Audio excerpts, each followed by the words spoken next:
నమస్కారం, G news కి స్వాగతం. నేను మీ దిలీప్ కుమార్. ఈ రోజు వార్తల్లో విశేషాలు చూద్దాం. ఆగస్టు 1న భోగాపురం అల్లూరి సీతారామరాజు అంతర్జాతీయ విమానాశ్రయాన్ని ప్రధాని నరేంద్ర మోడీ జాతికి అంకితం చేయనున్నారు. ప్రధాని పర్యటన ఏర్పాట్లపై మంత్రి కింజరాపు అచ్చెన్నాయుడు టెలికాన్ఫరెన్స్ నిర్వహించి అధికారులతో సమీక్షించారు. అన్ని శాఖల సమన్వయంతో పనిచేసి ఏర్పాట్లు పూర్తి చేయాలని అధికారులకు ఆదేశించారు. ప్రజలకు రవాణా, భోజనం, త్రాగునీరు, వైద్య సదుపాయాలు కల్పించాలని సూచించారు. ప్రధాని పర్యటనను, విమానాశ్రయ ప్రారంభోత్సవాన్ని ప్రజల భాగస్వామ్యంతో విజయవంతం చేయాలని మంత్రి పిలుపునిచ్చారు. ఎంపీ కప్ 2026 బ్యాడ్మింటన్ పోటీలు శ్రీకాకుళంలో ఘనంగా ముగిశాయి. బహుమతి ప్రదానోత్సవంలో ఎమ్మెల్యే గుండుశంకర్ పాల్గొని విజేతలకు పథకాలు, ప్రశంసా పత్రాలు, బహుమతులు అందజేశారు. Fit and healthy Srikakulam Yerranna క్రీడా ఉత్సవంలో భాగంగా జూలై 24 నుండి 26 వరకు పోటీలు నిర్వహించారు. యువతలో క్రీడా స్ఫూర్తి, శారీరక దారుఢ్యాన్ని పెంపొందించేందుకు ఇలాంటి పోటీలు దోహదపడతాయని ఎమ్మెల్యే అన్నారు. ప్రజాప్రతినిధులు, నిర్వాహకులు, క్రీడాకారులు, క్రీడాభిమానులు పెద్ద సంఖ్యలో పాల్గొన్నారు. జిల్లాకి ఎంతో అభివృద్ధి చేయడానికి కృషి చేస్తూ రామ్మోహన్ నాయుడు గారు ఫిట్ ఇండియా లాగా ఇక్కడ కూడా ఫిట్ శ్రీకాకుళం అని అందరూ ఉత్సాహంగా, ఆరోగ్యంగా, హెల్దీగా ఉండాలని, ఆరోగ్యంగా, ఆనందంగా ఉండాలని ప్రతి క్రీడలో కూడా ఎంపీ కప్ అని పేరు పెట్టడం జరిగింది. మొన్న క్రికెట్ పెట్టాం, తర్వాత కబడ్డీ అయింది, ఇప్పుడు బ్యాడ్మింటన్. దీనికి సూర్యబాబు గారు అండ్ అసోసియేషన్ కూడా కోఆపరేట్ చేశారు. వారు కూడా జిల్లాలో పటిష్టమైన, రాష్ట్రంలో one of the strong association మనకు ఉంది. మొన్న జిల్లా స్థాయిలో చేశారు. రేపు ఆగస్టు 23, 24, ఆగస్టు 3, 4, 5లో రాష్ట్ర స్థాయి కూడా జరుపుకోతున్నారు. దానికి ఈ కప్ కూడా మీకు ఎంతో ఉపయోగపడుతుందని నేను పూర్తిగా ఆశిస్తున్నాను, నమ్ముతున్నాను. సో దాదాపు 235 మ్యాచ్లు ఇక్కడ ఆడి ఈరోజు ఈ ప్రతిభను కనబరిచారు. అయితే ఇక్కడ ఎవరికైతే ప్రైజెస్ రాలేదో వాళ్ళు నిరాశ చెందకూడదు, స్పోర్టివ్నెస్ ఉండాలి ఈ స్పోర్ట్స్లో. సో మీ అందరికీ ఆల్ ది బెస్ట్. మీ అందరూ స్టేట్ లెవెల్లో ఇంకా ఇంటర్నేషనల్ స్థాయిలో రాణించాలని హృదయపూర్వకంగా కోరుకుంటూ, ఇంత మంచి కార్యక్రమాలు మన జిల్లాలో నడిపిస్తున్న గౌరవ కేంద్ర మంత్రి వర్యులు రామ్మోహన్ నాయుడు గారికి హృదయపూర్వకంగా ధన్యవాదాలు, అభినందనలు తెలియజేసుకుంటూ అందరికీ నమస్కారం. విద్యార్థులు, నిరుద్యోగ యువత పట్ల ప్రభుత్వ వైఖరిని నిరసిస్తూ వైఎస్ఆర్ కాంగ్రెస్ పార్టీ యువజన విద్యార్థి విభాగాల ఆధ్వర్యంలో జూలై 28న నిర్వహించనున్న రాష్ట్రవ్యాప్త ఆందోళనకు సంబంధించిన పోస్టర్ను మాజీ మంత్రి ధర్మాన ప్రసాదరావు తన క్యాంపు కార్యాలయంలో ఆవిష్కరించారు. మంగళవారం ఉదయం 10 గంటలకు పొన్నాడ బ్రిడ్జ్ వద్ద ఉన్న జ్యోతిరావు పూలే విగ్రహం నుండి కలెక్టరేట్ వరకు భారీ నిరసన ర్యాలీ నిర్వహిస్తామని తెలిపారు. డిఎస్సి నియామకాల్లో జరిగిన అవకతవకలపై ప్రభుత్వం సమాధానం చెప్పాలని, విద్యాశాఖ మంత్రి నారా లోకేష్ రాజీనామా చేయాలని డిమాండ్ చేశారు. విద్యార్థులు, నిరుద్యోగ యువతకు న్యాయం జరిగేలా ప్రభుత్వం పారదర్శకంగా వ్యవహరించాలని కోరారు. ఈ కార్యక్రమంలో వైఎస్ఆర్సీపీ యువజన నాయకులు, పార్టీ కార్యకర్తలు పాల్గొన్నారు. విశాఖపట్నంలో జరిగిన లయన్స్ ఇంటర్నేషనల్ 316A అవార్డుల ప్రదానోత్సవంలో అరసవల్లి లయన్స్ క్లబ్కు 2 ప్రతిష్టాత్మక అవార్డులు లభించాయి.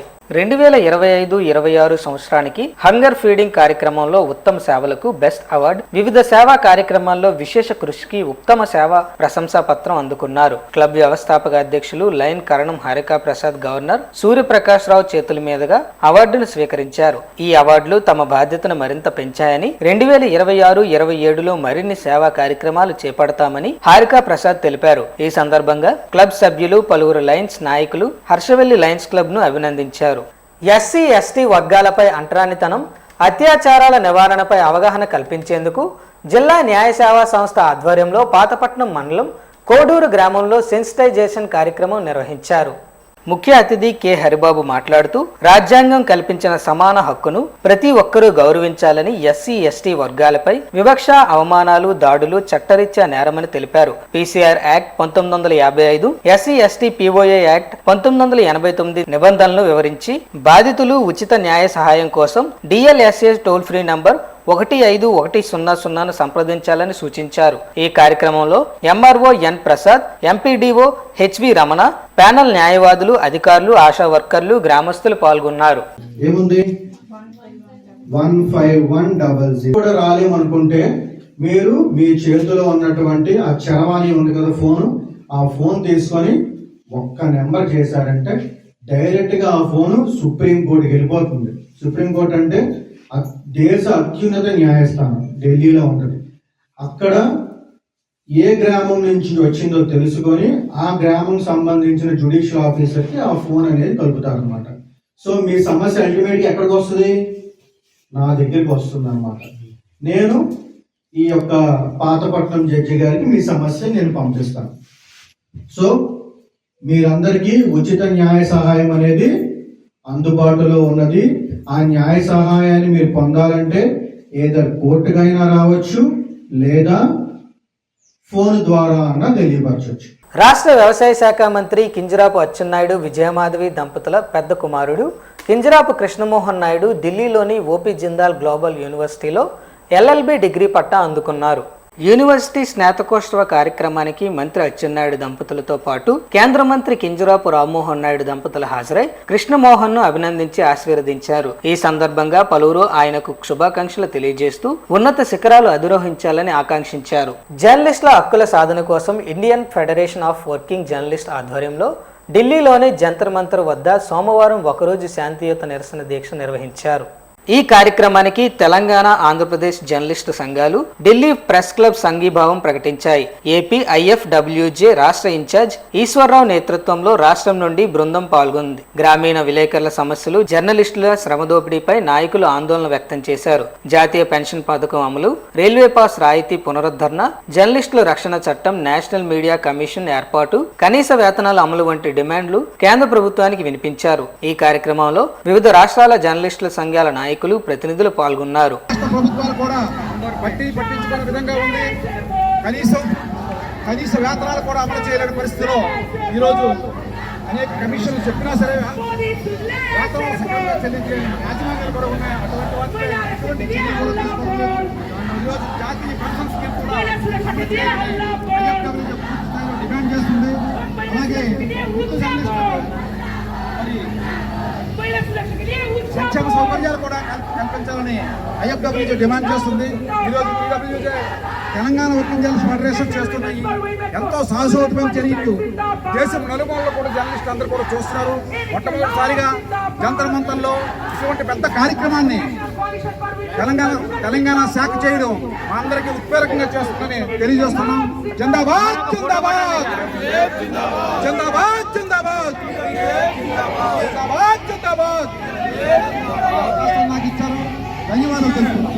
ఆగస్టు 21 నుండి 23 వరకు శ్రీకాకుళంలో రాష్ట్ర స్థాయి తైక్వాండో పోటీలు నిర్వహించనున్నట్లు ఎమ్మెల్యే గుండుశంకర్ తెలిపారు. శ్రీకాకుళం జిల్లా ఆర్ట్స్ కళాశాలలో ఆదివారం నిర్వహించిన జిల్లా స్థాయి తైక్వాండో ఎంపిక పోటీలను ఆయన ప్రారంభించారు. ఈ సందర్భంగా మాట్లాడుతూ క్రీడలు శారీరక దృఢత్వంతో పాటు మానసిక ప్రశాంతతను కలిగిస్తాయని, రాష్ట్ర స్థాయి పోటీలకు వచ్చే క్రీడాకారులకు అన్ని సౌకర్యాలు కల్పించాలని నిర్వాహకులకు సూచించారు. పాత్రను వలసలో నిర్మాణంలో ఉన్న ఇండోర్ స్టేడియం త్వరలో అందుబాటులోకి వస్తుందని, క్రీడల అభివృద్ధికి ప్రభుత్వం ప్రాధాన్యం ఇస్తుందన్నారు.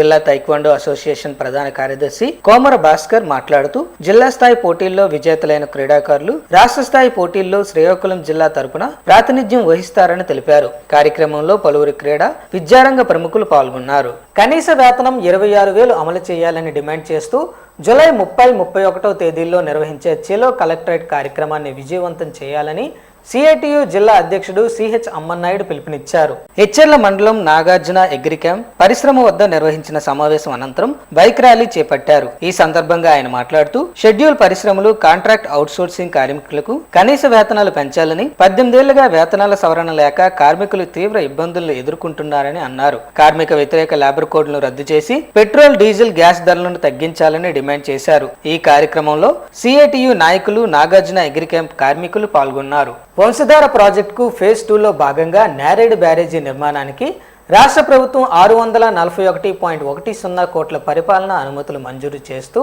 జనవరుల శాఖ జీవో జారీ చేసింది. ఈ నిధులతో బ్యారేజీ నిర్మాణంతో పాటు భూసేకరణ, పునరావాస పనులు చేపట్టనున్నారు. ఈ సందర్భంగా రాష్ట్ర వ్యవసాయ శాఖ మంత్రి కింజరాపు అచ్చెన్నాయుడు మాట్లాడుతూ నేరేడు బ్యారేజీ నిర్మాణం శ్రీకాకుళం జిల్లా రైతాంగం దశాబ్దాల కలయని ముఖ్యమంత్రి నారా చంద్రబాబు నాయుడు, కేంద్ర జలశక్తి మంత్రి CR పాటిల్, కేంద్ర మంత్రి కింజరాపు రామ్మోహన్ నాయుడు సహకారంతో ఈ ప్రాజెక్టుకు అనుమతులు లభించాయని తెలిపారు. రాబోయే 2 ఏళ్లలో బ్యారేజ్ నిర్మాణాన్ని పూర్తి చేసి వంశధార జలాలను చివరి ఆయకట్టు వరకు అందించి జిల్లా సాగునీటి విస్తీర్ణాన్ని పెంచడమే ప్రభుత్వ లక్ష్యమని మంత్రి పేర్కొన్నారు. నీట్ పేపర్ లీక్ ఘటనలో ప్రాణాలు కోల్పోయిన విద్యార్థుల కుటుంబానికి ₹1 కోటి చొప్పున పరిహారం చెల్లించాలని సిపిఐ జిల్లా కార్యదర్శి చాపర వెంకటరమణ డిమాండ్ చేశారు.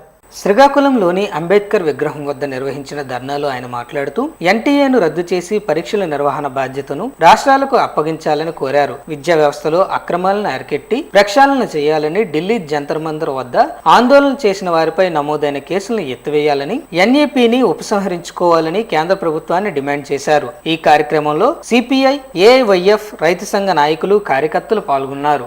పిల్లలు ఆడపిల్లలను చూడకుండా దాడులు చేస్తుంటే కూటమి ప్రభుత్వంలో ఉన్నటువంటి తెలుగుదేశం గాని, ప్రశ్నించే పార్టీ అని చెప్పినటువంటి పవన్ కళ్యాణ్ గాని ఈ రోజు కూడా స్పందించకపోగా తిరిగి వాళ్ళు చేస్తున్నటువంటి న్యాయమైన పోరాటానికి వీళ్ళు దేశ ద్రోహులని, వీళ్ళు సంఘ విద్రోహ శక్తులని, పాకిస్తాన్ ఏజెంట్లని ఆరోపించడం సిగ్గుచేటు. వెంటనే కేంద్ర ప్రభుత్వం ఈ ఏదైతే చనిపోయిన విద్యార్థులకు ₹1 కోటి నష్టపరిహారం చెల్లించాలి. నీటి పరీక్షలను వెంటనే రాష్ట్రాలకు అప్పచెప్పాలి. ఏదైతే ఉందో ఇవన్నీ ఈ సమస్యలు వెంటనే పరిష్కరించాలని భారత కమ్యూనిస్ట్ పార్టీగా మేము డిమాండ్ చేస్తాం. యువజన విద్యార్థి సంఘాల పోరాటం ద్వారా కేంద్రం దిగొచ్చి కేంద్ర విద్యాశాఖ మంత్రి ధర్మేంద్ర ప్రధాన్ రాజీనామా చేయడం శుభ పరిణామం. అదేవిధంగా నీటి విద్యార్థులు 20 మంది చనిపోయారు. 20 మందికి కూడా ₹1 కోటి నష్టపరిహారం ఇవ్వాలని భారత కమ్యూనిస్ట్ పార్టీగా మేము డిమాండ్ చేస్తా ఉన్నాం. అదే విధంగా నీటి పరీక్షలతో పాటు అన్ని ప్రశ్న పత్రాలు కూడా లీకేజ్ అయ్యాయి. ఆ లీకేజ్ వెంటనే నివారించాలి, రాష్ట్రాలకి దాన్ని అప్పగించాలని మేము డిమాండ్ చేస్తా ఉన్నాం. ఈ రాష్ట్రంలో ఉన్న ఈ రాష్ట్రంలో విద్యాశాఖ మంత్రి నారా లోకేష్ గారికి మేము ఒకటే అడుగుతా ఉన్నాం. అక్కడ పెద్ద ఎత్తున విద్యార్థులు, అదే విధంగా యువకులు అనేక మంది పోరాటాలు చేస్తూ ఉంటే ఈ రోజు రాష్ట్రంలో ఉన్న విద్యాశాఖ మంత్రి ప్రశ్నించలేదు. డిఎస్సి పరీక్షల నిర్వహణలో ప్రభుత్వం ఘోరంగా విఫలమై విద్యార్థులు, నిరుద్యోగ యువతకు అన్యాయం చేసిందని వైఎస్ఆర్సీపీ రాష్ట్ర క్రమశిక్షణ కమిటీ సభ్యురాలు, మాజీ ఎమ్మెల్యే రెడ్డి శాంతి విమర్శించారు.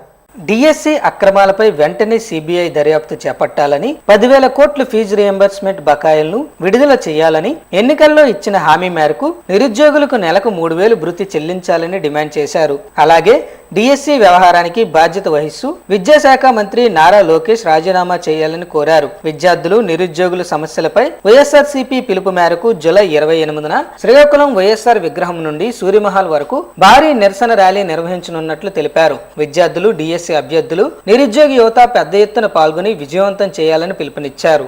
ప్రజా సమస్యల పరిష్కార వేదిక ద్వారా దాఖలు చేసిన అర్జీలు పరిష్కార ప్రక్రియపై ప్రజలు తమ ఫీడ్బ్యాక్ను నమోదు చేసుకోవాలని జిల్లా కలెక్టర్ స్వప్నిల్ దినకర్ పున్కర్ కోరారు.